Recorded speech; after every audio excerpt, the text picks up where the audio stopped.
Hello hi everyone, welcome to sun stories. ఈరోజు egg sponge cake ఎలా తయారు చేయాలో చూద్దామండి. అలానే అవెన్ లేకున్నా కూడా మనం కేక్ గిన్నెలో చాలా ఈజీగా ఈ రెసిపీని అయితే చేసేసుకోవచ్చండి. అలానే పిల్లలకి చాలా హెల్తీ ఇంగ్రీడియంట్స్తో మనం ఈ కేక్ చేసి పెట్టామంటే వాళ్ళు చాలా హ్యాపీ ఫీల్ అవుతారు. సో దీనికోసం ముందుగా ఒక 4 ఎగ్స్ని అయితే ఇలా బ్రేక్ చేసేసుకొని దీన్ని బాగా ఫోమ్ వచ్చేంత వరకు కూడా బాగా బీట్ చేసుకోవాలండి విస్కర్తో. ఈ విధంగా బాగా కలుపుకున్న దాంట్లో షుగర్ పౌడర్ని 3/4 కప్పు వరకు తీసుకోవాలండి. ఇదంతా కూడా ఇందులో యాడ్ చేసేసుకొని ఇదంతా కూడా బాగా మెల్ట్ అయ్యేంత వరకు బాగా కలుపుకోవాలి. ఈ కలుపుకున్న మిశ్రమంలోనే 1 కప్పు వరకు గోధుమ పిండిని అయితే తీసుకుందాము. ఇందులో 1 టేబుల్ స్పూన్ వరకు బేకింగ్ పౌడర్, చిటికెడు సాల్ట్, అలానే చిటికెడు బేకింగ్ సోడా కూడా యాడ్ చేసేసుకుని ఇదంతా కూడా బాగా జల్లించేసుకోవాలి. మనం కేక్ చేసిన ప్రతి దానికి కూడా ఏ పౌడర్స్ని అయితే యూస్ చేస్తున్నామో ప్రతిదీ జల్లించి వేసుకోవాలండి తప్పకుండా. అలా అయితే కేక్ బాగా స్పాంజ్గా వస్తుంది. సో ఇప్పుడు మొత్తం అంతా ఈ విధంగా జల్లించేసుకున్నాం కదా. ఇప్పుడు ఒకటే డైరెక్షన్లో మనం ఈ విధంగా అంతా కలుపుకోవాలండి. ఇది బాగా కలుపుతూ ఉండాలి. ఈ కలుపుతున్న బ్యాటర్లో 1/2 కప్ వరకు కరిగించిన నెయ్యిని కూడా ఇందులో యాడ్ చేసుకుని 1/4 వంతు వరకు పాలను కూడా తీసుకుని ఇందులోనే యాడ్ చేసుకోవాలి.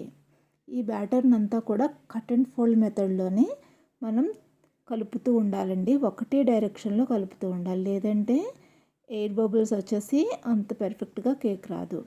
సో బ్యాటర్ని ఈ విధంగా మనం కలుపుతూ ఉండాలి. మొత్తం అంతా లమ్స్ లేకుండా బాగా కలిసిపోయింది కదా. ఇప్పుడు 1 స్పూన్ వరకు వెనీలా ఎసెన్స్ని కూడా యాడ్ చేసుకోవాలి. వెనీలా ఎసెన్స్ యాడ్ చేయలేకపోతే ఇలాచీ పౌడర్ని కూడా యాడ్ చేసుకోవాలండి. బ్యాటర్ అయితే ఈ విధంగా రెడీ అయిపోయింది కదా. ఇప్పుడు కేక్ బౌల్లో మనం ఈ బ్యాటర్ని అంతా వేసుకొని కేక్ చేసుకోవాలి. సో చూసారండి బౌల్ అయితే ఎలా ఉందో. ఈ కేక్ బౌల్ చక్కగా కేక్ ఇందులో చేసుకుంటే చాలా బాగా వస్తుందండి. ఈ ట్రే వచ్చి ఇసుక వేసుకునే ట్రే. ఈ ఇసుక ట్రేని కింద స్టవ్ మీద పెట్టి పైన ఈ కేక్ గిన్నెని పెట్టుకుని మనం కుక్ చేసుకోవాలి. సో ఈ గిన్నెకి అయితే ఆయిల్ అంతా అప్లై చేసేసుకుని తయారు చేసుకున్న బ్యాటర్ అంతా కూడా ఇందులో వేసుకోవాలండి. నేను తయారు చేసుకున్న క్వాంటిటీ అయితే ఈ కేక్ గిన్నెకి సగం వరకు వచ్చింది. ఎక్కువ క్వాంటిటీ చేసుకునే వాళ్ళైతే 2 టైమ్స్ అయితే కేక్ చేసుకోవాల్సి ఉంటుందండి. సో ఇప్పుడైతే మనం ఇసుక ట్రే పెట్టేసుకున్నాం కదా స్టవ్ పైన. ఈ బ్యాటర్ తయారు చేసుకున్న గిన్నెను కూడా మనం దీనిపైన పెట్టేసుకుని కుక్ చేసుకోవాలి. ఈ విధంగా మధ్య మధ్యలో చూస్తూ ఉండాలండి. మనకి ఎగ్జాక్ట్గా ఒక 20 మినిట్స్లో అయితే కేక్ రెడీ అయిపోతుంది. మీడియం ఫ్లేమ్లోనే పెట్టి మనం కుక్ చేసుకోవాలి. సో 20 మినిట్స్ అయిపోయింది. కేక్ అయితే రెడీ అయిపోయింది కదండి. ఒకసారి పర్ఫెక్ట్గా అయిందో లేదో చూద్దాము.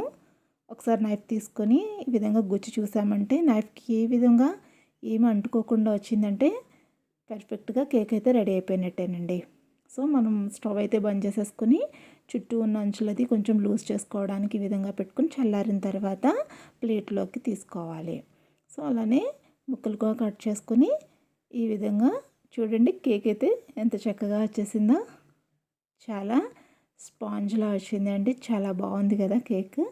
అలానే టేస్ట్ కూడా చాలా బాగుందండి. సో ఫ్రెండ్స్, ఇంకెందుకండి ఆలస్యం, మీరు కూడా కేక్ గిన్నె కనుక్కుంటే తప్పనిసరిగా ట్రై చేయండి. చాలా బాగా వస్తుంది కేక్ అయితే. చాలా పర్ఫెక్ట్గా కుదిరిందండి. చిన్నప్పుడు మా మదర్ అయితే మాకు ఈ విధంగా చేసి పెట్టేవాళ్ళు. మేమైతే చాలా ఎంజాయ్ చేసేవాళ్ళం అండి. సో మీరు కూడా ట్రై చేసి అలానే నా రెసిపీ కనుక మీకు నచ్చినట్లయితే మీ ఫ్రెండ్స్కి కూడా షేర్ చేసి ఎలా ఉందో కమెంట్ చేయండి. ఓకే ఫ్రెండ్స్, అలానే మరిన్ని వీడియోస్ కోసం ఛానల్ని లైక్ చేయండి, షేర్ చేయండి, సబ్స్క్రైబ్ చేయండి.